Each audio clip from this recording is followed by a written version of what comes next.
Hello everyone, स्वागत है आपका अपने यूट्यूब चैनल आरजे क्लासेस के अंदर। और मैं आपको यहाँ हिस्ट्री का अपना जो पुरातात्विक चल रहा था साक्ष्य, उसके अंदर हमने सिक्के पढ़ लिए। आज हम सेकंड है अभिलेख, उसके बारे में पढ़ेंगे। अगर आपने हमारी पुरानी वीडियो नहीं देखी है तो ऊपर आइकॉन में आपको पॉलिटी की और हिस्ट्री की सारी वीडियोस मिल जाएगी, प्लीज़ जाके आप वहाँ देखिए। तो चलिए हम स्टार्ट करते हैं अपना वीडियो। देखिए अभिलेख क्या होते हैं, सबसे पहले यही जान लेते हैं। देखिए अभिलेख, सबसे पहले आप थोड़ा सा नीचे आके देखिए, इसके अंदर अभिलेख हम कहेंगे।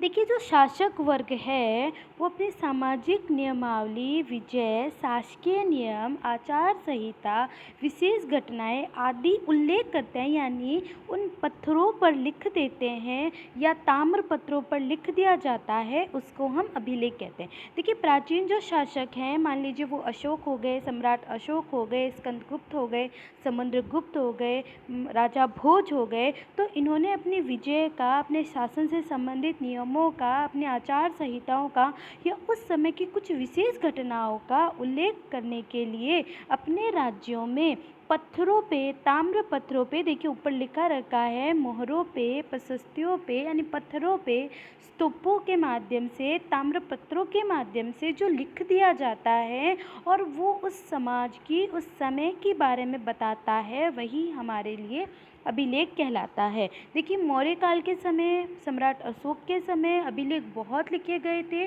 और उनके अभिलेख बहुत फेमस भी हैं। तो आपको यहाँ अच्छे से समझ आ गया होगा कि अभिलेख किसे कहते हैं, क्यों लिखे गए थे। देखिए अभिलेख के अध्ययन को हम कहते हैं पुरालेख शास्त्र या एपोग्राफी। तो याद रखिएगा, क्वेश्चन आ सकता है, अभिलेख के अध्ययन को हम क्या कहते हैं, तो पुरालेख शास्त्र या एपोग्राफी। देखिए अभिलेख भी यहाँ पे अगर हम बात करें उनके लिखने का तरीका, तो एक तो देखिए राजाओं के आदेश पर लिखे जाते थे। उनके प्रकार कुछ ऐसे थे कि किसी के आदेश पर या राजाओं के आदेश पर लिखे जाते थे। एक उनके अनुष्ठायक पर, मान लीजिए कुछ उन्होंने बहुत बड़ा किया है, उसके आधार पे लिखे जाते थे। एक उनकी प्रशंसा के लिए लिखे जाते थे, यानी किसी के द्वारा, यानी प्रशस्तियों के द्वारा उनके लिखे जाना ही अभिलेख कहलाता था। अब देखिए अगर हम बात करें अभिलेखों में, तो भारत का सबसे जो पुराना अभिलेख है वो हड़प्पा काल का माना जाता है। ध्यान रखिएगा, सबसे पुराना अभिलेख हड़प्पा काल का माना जाता है, जिसे अभी तक पढ़ा नहीं गया है। उसके बाद अगर हम बात करें तो सबसे ज़्यादा, जैसे कि मैंने आपको बताया ही है, अभिलेखों में सबसे ज़्यादा जो पढ़ा गया है वो है सम्राट अशोक के अभिलेख हैं। और वो जिसने पढ़ा था वो था 1837 में जेम्स बिशप को सम्राट अशोक के अभिलेख पढ़ने में सफलता मिली है। और इन्हीं अभिलेखों में जो है, जो सबसे महत्वपूर्ण अभिलेख है वो मैसूर में है, जिसको हम कहते हैं पुरालेख शास्त्र अभिलेख कार्यालय में वो संकलित है। देखिए इन अभिलेखों की भाषा चार प्रकार की भाषा हो सकती थी। लिपि जिसे हम कहते हैं वो ब्राह्मी लिपि हो सकती है, अरेमाइक हो सकती है, खरोष्टी हो सकती है या यूनानी। इन्हीं के माध्यम से, इन्हीं चार प्रकार की लिपियों में ही हमें अभिलेख उपलब्ध होते हैं।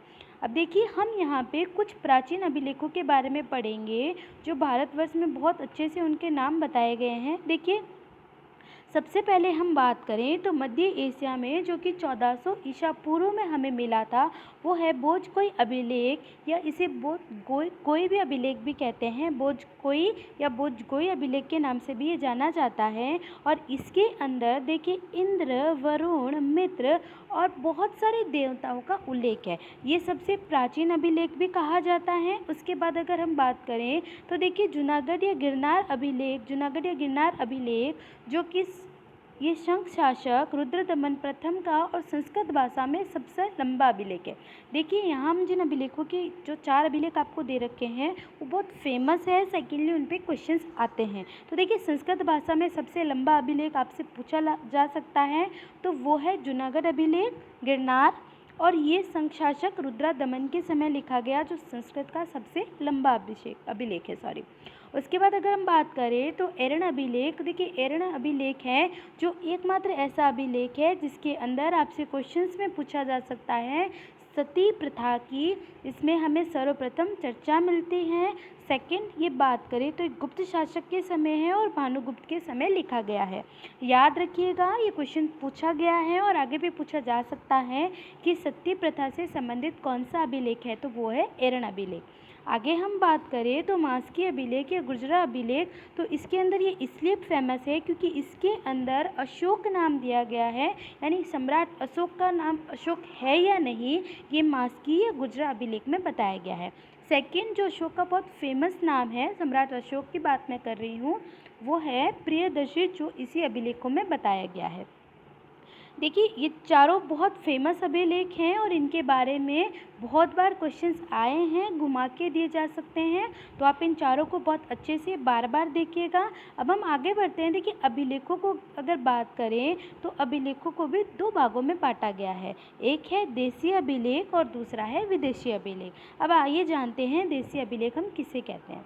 देखिए देसी अभिलेखों की बात करें तो उसके अंदर हम बात करें तो शासकों के देखिए जीवन चरित्र, उनका साम्राज्य, धर्म, उनकी कला, उस समय की राजनीति, इनके द्वारा बताया गया है। तो आपको ये भी दिया जा सकता है निम्न में से देसी अभिलेख हैं, तो याद रखिएगा, एक तो अशोक का शिलालेख जो अशोक के बारे में बताता है, दूसरा प्रयाग स्तंभ लेख जो कि समुद्रगुप्त के बारे में बताता है, और तीसरा हम बात करें तो महरौली अभिलेख या स्तंभ जो कि हमें चंद्रगुप्त द्वितीय के बारे में बताता है, और चौथे हम बात करें तो भीतरी स्तंभ लेख जो कि हमें स्कंदगुप्त के बारे में बताता है। देखिए आगे हम इन अभिलेखों को ट्रिक के माध्यम से याद करेंगे क्योंकि अभिलेख से सीधा शासक से संबंधित बताया जाता है, तो ध्यान रखिए देसी अभिलेख में एक अशोक का, दूसरा प्रयाग स्तंभ, तीसरा महरौली और चौथा भीतरी। अब हम विदेशी अभिलेखों की बात करें तो देखिए विदेशी अभिलेखों के अंदर, इनके अंदर देखिए एक तो देवताओं की मूर्तियों के बारे में और धार्मिक इमारतों के बारे में बताया जाता है। तो हमारा जो पहला बहुत हमें मिला है वो तो है भोजकोई का, जिसके अंदर वरुण, मित्र, ऋग्वेद आदि देवताओं के बारे में बताया गया है। और सेकंड हम बात करें तो पॉलिस ए नक्श ए रुस्तम अभिलेख जो कि ईरान और भारत के संबंध के बारे में बताया जाता है। ये बहुत मोस्ट इम्पोर्टेंट है आपके लिए कि इसके बारे में पूछा जा सकता है कि ईरान और भारत के संबंध में बताने वाला कौन सा अभिलेख है। आगे हम बात करें देखिए अभिलेखों की, तो यहाँ मैं आपके लिए एक ट्रिक लेके आई हूँ ताकि ये अभिलेख और शासक आपको याद हो जाए। देखिए पहले हम बात करें मास्की अभिलेख और गुर्जरा अभिलेख। देखिए मास्की अभिलेख और गुर्जरा अभिलेख अगर हम बात करें इन दोनों की, तो ये सम्राट अशोक के समय के बारे में बताते हैं, यानी मास्की और गुर्जरा। देखिए अब इसको याद कैसे करेंगे कि मास्की गुजर, यानी मासी गुजर गई, तो मासी गुजर गई तो क्या हो गया, अशोक हो गया, तो उसको हम याद करेंगे अशोक। तो आई होप ये आपको याद होगा। देखिए सेकंड हम बात करें तो एरन अभिलेख। एरन में आपको अगर दिख रहा होगा कि रन यानी भागना, यानी भानुगुप्त के समय का ये अभिलेख है। एरन यानी रन यानी भागना, भानुगुप्त के समय का है। अगला हम बात करें तो देखिए ग्वालियर अभिलेख। ग्वालियर अभिलेख यानी ग्वालियर, देखिए ग्वालियर यानी मैंने किसी से गाना गोया, किससे गोया, अब मैंने गोया राजा से गाना गोया, तो राजा भोज, याद रखिएगा इसे, राजा भोज। अब हम नेक्स्ट अभिलेख की बात करते हैं हाथी गुफा अभिलेख। देखिए हाथी गुफा अभिलेख, हाथी किसी गुफा में फंस गया तो वो क्या करेगा, वो बहुत गुस्से में आ गया, यानी खार खा गया वो, है ना, हम मारवाड़ी में कहते हैं खार खाना, तो यानी क्या हो गया, हाथी बहुत गुस्से में आ गया तो खार खा गया, तो याद रखिए खारवेल, है ना, खारवेल यानी खारवेल शासक के समय ये लिखा गया। अब हम नेक्स्ट की बात करते हैं जूनागढ़ अभिलेख। देखिए जूनागढ़ अभिलेख, गिर गए हम जूनागढ़ में गिर गए तो हमें क्या होगा, रुदन यानी हम रोएंगे, तो रुद्र दामन, याद रखिएगा जूनागढ़ अभिलेख, हम रोने लग गए, गिर गए तो रुद्र दामन।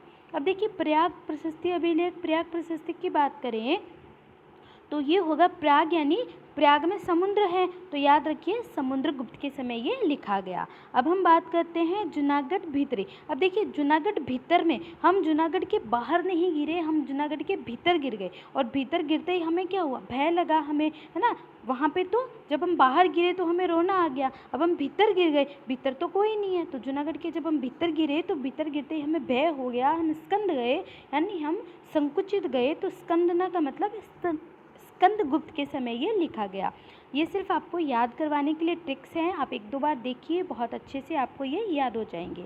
नेक्स्ट की हम बात करें एहोल अभिलेख। देखिए एहोल यानी हमने हॉल में बहुत हल्ला मचाया तो हमें किसी ने पुल पे छोड़ाए, है ना, जब आप हॉल में हल्ला मचाओगे तो कोई आपको पुल पे छोड़ाएगा, तो याद रखिए पुलकेश द्वितीय के समय ये लिखा गया। अब हम नेक्स्ट बात करें तो मंदसौर अभिलेख। देखिए मंदसौर, आप शोर मचाओगे तो आपका यश कम हो जाएगा, है ना। ज़ोर ज़ोर से आप फालतू की बातें करोगे तो यश गिर जाएगा, यानी यशो वमन के समय मंदसौर अभिलेख लिखा गया।